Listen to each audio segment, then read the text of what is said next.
Magandang araw po mga kapuntos, at sa araw na ito po meron po akong tampok na video para sa inyo at sana ay magustuhan ninyo. Kaya sa mga bago pa po sa aming channel, please po don't forget to hit the subscribe button at ang notification bell para maging notified kayo sa bawat video na ilalabas ko sa channel na ito. At bilang kahilingan po ng punto por punto team at naway maintindihan po ninyo, sana po wag nyo pong i-skip yung mga ads sa aming mga video. Sa maliit na bagay na po na yan, malaking tulong po yan sa ating programa at sa ating ministry. Sana po maunawaan po ninyo. Maraming salamat po, kaya wag na po natin patagalin. Simulan na po natin.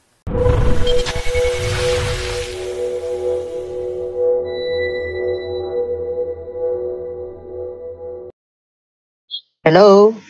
Yes, Hello, good good evening. evening. Good evening po sa inyong lahat, brother. Ask ko lang po related po doon sa pinaliwanag po ni Brother Wendell. Wendell. Kasi kasi po may nakilala po ako sa church mga 2 weeks ago lang. Pero lagi ko po siya nakikita. Isa po siyang bakla. Pero Okay. isa po siyang bakla. At tapos nung last Sunday, tapos nakausap ko po siya, pero hindi pa naman siya nagkukwento, pero lagi ko po siya nakikita kahit hindi ko siya nakilala. Lagi po siyang nagsisimba po sa church. Tapos lagi wala naman po siyang wala po ako nakikitang parang, siyempre nasabi natin bakla, minsan may mga boyfriend or something. Po siya parang natuwa lang ako po sa kanya, sabi ko. Pero tinawag ko po rin po siya na brother. Sabi ko, brother, okay yan. Lagi kita nakikita nagsisimba. Sabi niya, ay, opo, ganyan. Tapos sabi ko, pero hindi ko po siya nakikitang pero may kasalanan ba siya doon dahil bakla siya? Pero lagi naman po siya nagsisimba. Talagang hindi ko po siya basta wala pong linggo na hindi ko siya nakikita. So, meron ba siyang kasalanan o wala po akong alam na may boyfriend siya or something. Pero kasalanan po ba yun yung pagiging bakla niya? Ganun po. Yung wala naman siyang ginagawang masama, hindi katulad po nung iba na nakikipag-live in the same sex, ganun. Okay, so napakagandang katanungan po yan. At yan, ibibigay natin muna yung pagsasagot sa unang katanungan sa ating kapatid na nasa Japan, Brother Angel. Okay, tandaan po natin, no? Ang pinagbawal po sa sa Biblia, from Old to New Testament, ay malinaw po yung pakikiapid. So bigyan natin ng para mas malinaw po. Unang Korinto nga po, chapter 6 verse 9 to 10, pwede po natin Okay, babasahin po natin. Unang Korinto chapter 6 verse 9 to 10. Okay, ito po yung ating mababasa dito. Hindi ba ninyo alam na ang makasalanan ay walang bahagi sa kaharian ng Diyos? Huwag ninyong dayain ang inyong sarili. Ang mga nakikiapid, sumasamba sa Diyos-Diyosan, nangangalunya, nakikipagtalik sa kapwa lalaki o kapwa babae, nagnanakaw, sakim, naglalasing, nanlalait ng kapwa o nandaraya, ay walang bahagi sa kaharian ng Diyos. Yan, so ulitin lang po natin yung sa 9. Hindi ba ninyo alam na ang mga makasalanan ay walang bahagi sa kaharian ng Diyos? Huwag ninyong dayain ng inyong sarili. Ang mga nakikiapid, sumasamba sa Diyos-Diyosan, nangangalunya, nakikipagtalik sa kapwa lalaki o kapwa babae. Yan po, no? Talagang letra for letra yan. Hindi na natin kailangan i-contextualize, no? Malinaw po ang sabi ni Apostol Pablo. Although inulit lang yan from the beginning, marami pa pong talata dyan. Even in the New Testament, napakaraming talata po yan. But yan ang pinaka letra for letra, no? Sabi niya, hindi ba ninyo alam na ang mga makasalanan daw, walang bahagi sa karya ng Diyos. So pag wala kang bahagi, alam mo na kung saan ka pupunta. Nakikipagtalik, isa yan, no? nangangalunya, sumasamba. Yung letra po, letrang nakikipagtalik sa kapwa lalaki o kapwa babae po, no? So, hindi naman sinabing, okay, wala kang bagay sa karya ng Diyos pag bakla ka. Hindi po, no? Malinaw po yun. Yung mga nakikipagtalik lamang. Unless hindi natin alam, no? Kasi marami rin pong mga nagsisimba, alam naman natin, no? Very religious na gay. Pero secretly po, mayroon silang mga no? So hindi natin alam. Salamat sa Diyos kung siya ay napipigilan niya. Mayroon din naman ng mga gay yan, sina Ogie Alcacid.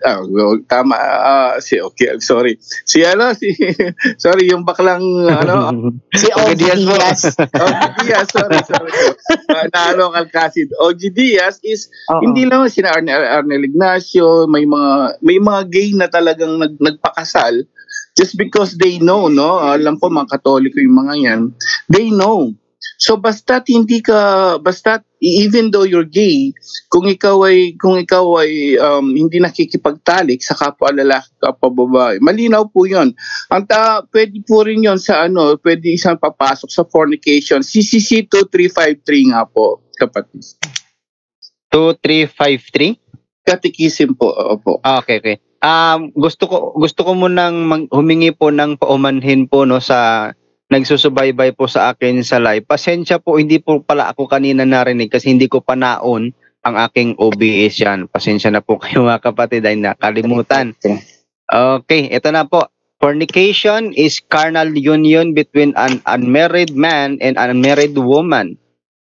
It is gravely contrary to the dignity of persons and of human sexuality, which is naturally ordered to the good of spouses and the generation and education of children. Moreover, it is a grave scandal when there is corruption of the young. Yes, so malinaw po yun, no? Yung fornication kasi kasama na rin po yun yung mga premarital sex ng mga kabataan ngayon, no? Paulit-ulit yan, kabataan, lalaki sa babae, bawal din yun.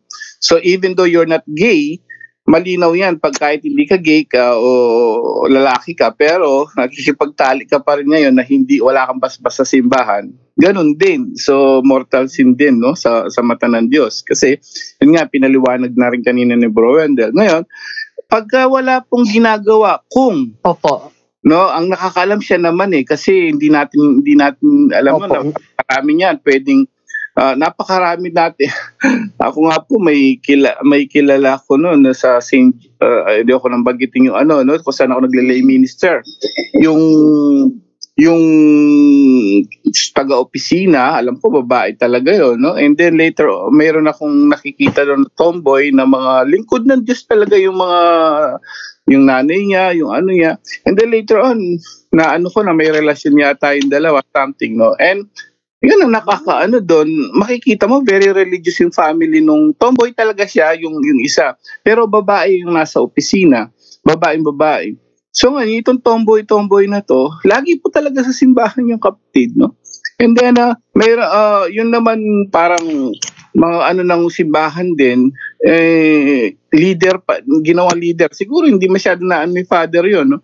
Kung saan ako nagle-lay minister. Yung pinaka-leader doon, may mga leader pa siya ng mga community group.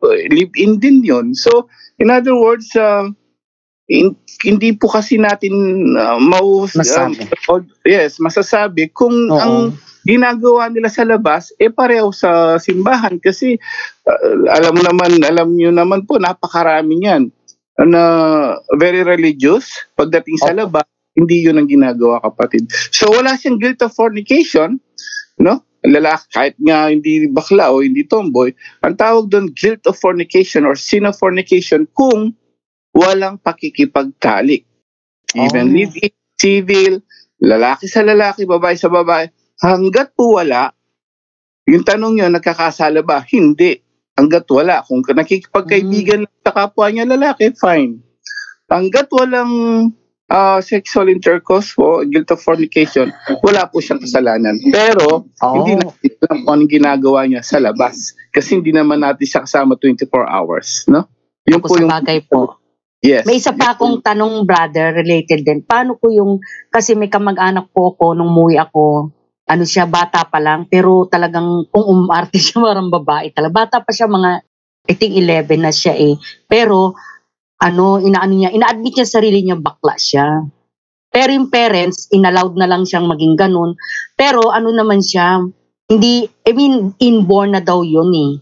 Yung ganun siya. Kasalanan po ba yun? Yun. Kasi sinasabi po kasi nila minsan, ay nasa lahi kasi namin, yung uncle, yung kapatid ng nanay niya, bakla din kasi. So, ano ba yun? Yung, meron bang yun? Kasalanan or something? Kasi inborn, kasi nung, bata pa raw talaga ganun na rin, para yung asta niya ganun, kahit sa school ganun, tapos ang mga nilalaro niya, mga Barbie, yung ba yun, frozen na doll. Pero nakakatuwa naman siya, pero nagsisimba po siya. Sumasama po siya sa auntie ko na magsimba every Sunday sa church. Pero sabi ko sa kanya, dapat maging lalaki ka kasi hindi yan tama. Sabi niya, kasi Ilonggo yung salita niya, agdi mo ako Sabi niya, bakla talaga ako Sabi niya sa akin. So sinabi ko lang na, hindi naman po siya nagalit. Tumatawa pa rin siya, pero siyempre bata pa po siya. Maybe later on siguro mag-change din siya na yung ganyan.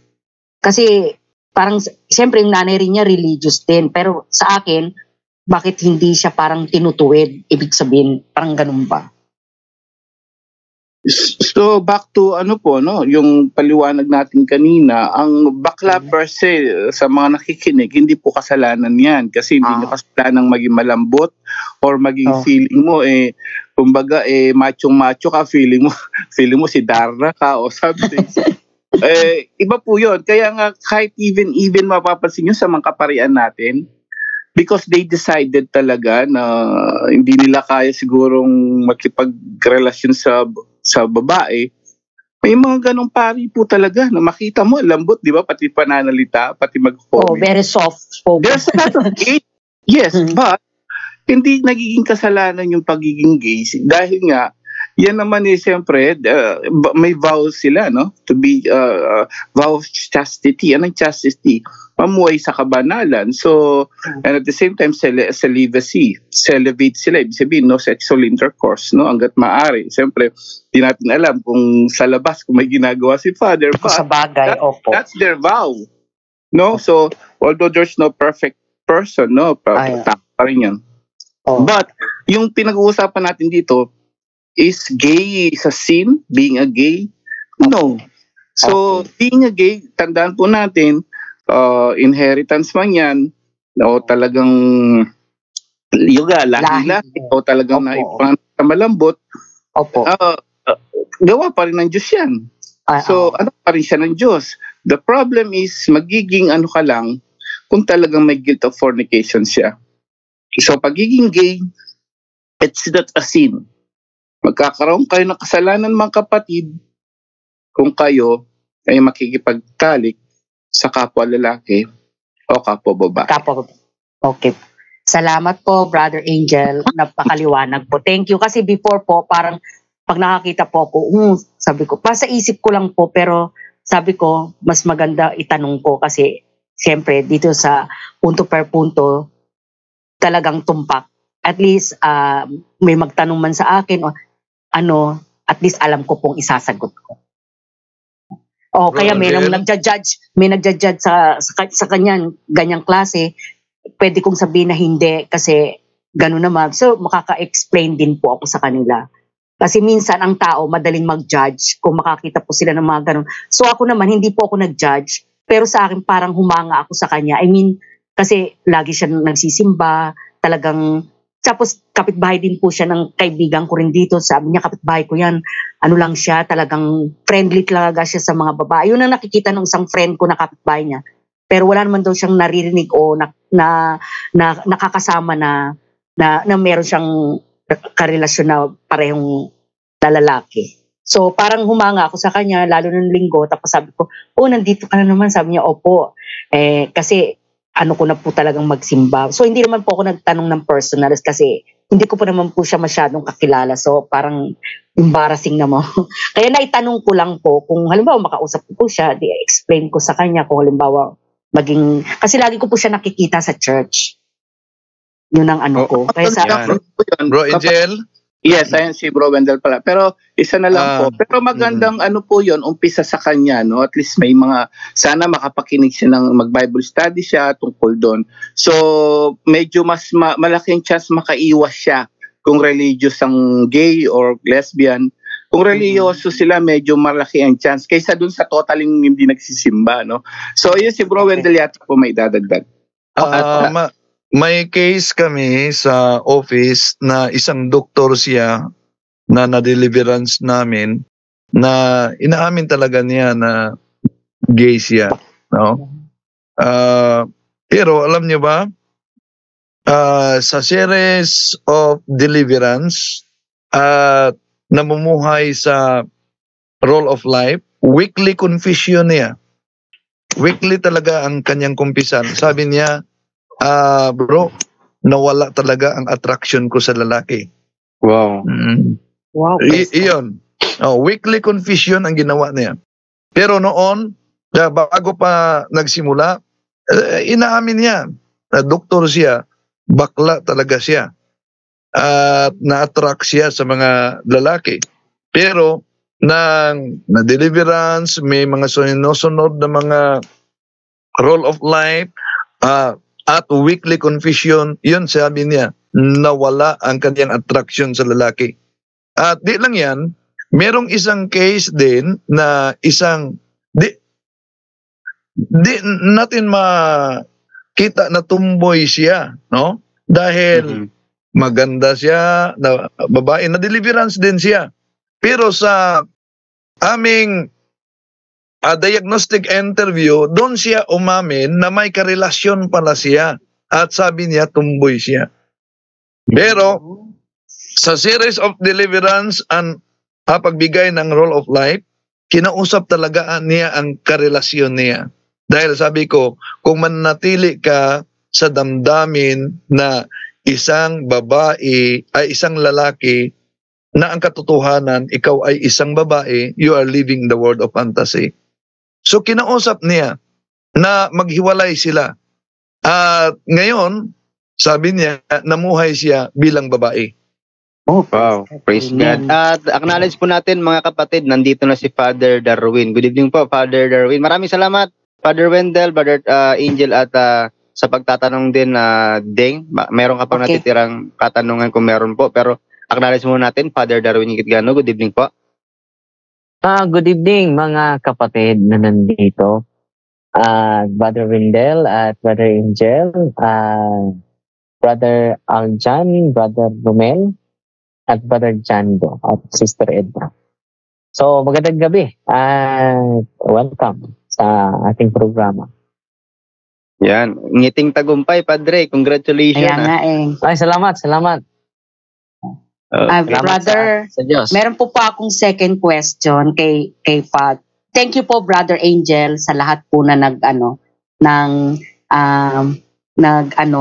na sumagot po sa aking tanong. Naliwanagan po ako. Thank you so much po. Good evening po, Father Darwin. Second time ko po na magtatanong po sa inyo, and I'm the first one. Last time din first one ako, kaya it's a blessing. Congratulations din po sa inyong YouTube silver play button. Ang second question ko po is about the rosary, the Sorrow of Mary rosary. Bakit po, Father, hindi po siya parang well-known? I mean, kukunti lang po ang nakakaalam po yung rosary na sorrow. Ano pang mystery? Opo, Sorrow of Mary. Yung seven sorrows. Opo. Seven sorrow. I mean, sorry po. Oo, parang hindi po siya masyadong bakit known. kaunti lang ang... Opo, ang nakakaalam po. So, mas mabuti na ating ipaalam ngayon. No? The Seven of Sorrows of Mama Mary. Yes po. Minsan ay... ito po yung mystery sa ating pananampalataya, mga kapatid. Kahit yung Seven Sorrows of Mama Mary, may fiesta doon. No? Opo. May fiesta. September Meron din- yata yung feast Oo. niya eh. Meron din fiesta sa Passion of the Christ, the Passion of Jesus, ng Holy Week. Yung Mother de la Rosa. So, bakit ba sineselebrate natin ngayon yung sorrow ni Mama Mary? Opo. Yun ang dapat natin, lahat ng sorrow natin, dapat natin hindi yan nangangahulugan na nawala na tayo ng ang Tagalog ng natalo na tayo. Hindi yan nangahulugan na talo na tayo. Even the sorrow of Mama Mary, we are celebrating, we do celebrate the sorrow, we commemorate the sorrow of Mama Mary. Even the Eucharist, the Holy Eucharist. The Holy Mass is the commemoration of the great sorrow of Jesus, because the great sorrow of Jesus is the source of our salvation. So sa tanong mo na bakit maliit lang yung... Parang kakaunti lang po. Parang may tinatanong po ako. Sabi niya, ano yan? Ang alam ko lang ito yung 10 lang. Yung, sabi niya, saan mo nakuha yan? Baka hindi yan Catholic or something. Hindi, sabi ko. May nagsabi po sa akin, friend ko rin po, nandito po siya sa punto per punto. Siya po, sa kanya ko po nalaman din yan. Tapos nagbigay siya sa akin. So, time nanay, I started to pray. Nanay, huwag ka namang rejoinder dahil ang dami pang magtatanong. No? Okay po. So, direct to the point na lang tayo. No? Okay. So, kaya nga, marami natin ay wala ng pag-asa dahil nag-focus lang sa kanilang sariling problema. So ngayon sa tanong mo, let us promote the 7 sorrows of Mama Mary. Dahil sa pamagitan niyan, uhugo tayo ng lakas. Let us bring our cross to Jesus and to His Mother, because it can console us. So bakit? Kung hindi natin ini-elaborate yan. Pero official na turo yan ng simbahan. So sa pamagitan ng programa natin, Nanay, no, ating ipaalam that let us contemplate the sorrow of Mama Mary, because her sorrow console us. Her sorrow can give us enlightenment and inspiration. Yes. Sunod na tanong mo, Nay. Wala na po. Point lang tayo, Nay, parang mabigyan natin ng pagkakataon ng iba. Hindi po, ito lang po yung second ko. Okay na po, Father. Kasi nakapagtanong na po ako kanina. So, exactly nagpasok po kayo. So, naitanong ko po yung rosary. Kasi supposed to be kagabi pa. Naglolo ko po yung wifi ko. Kaya, sige na, okay na po. Give chance to others po. Okay. Wala na sige po, na, God bless, Father. Nanay. Okay, thank God you. bless, Okay, bye. Okay, bye. Okay, maraming salamat po sa pagtatanong dito kay Ding. At dito naman po tayo ngayon sa susunod na magtatanong. Again po, no, sa magtatanong, paki-open your cam. Kahit na mauna ka pa sa pag-reason, pag nakita kong nauna na yung nag-open ng cam, ay nako, ito talaga yung unahin ko po, no?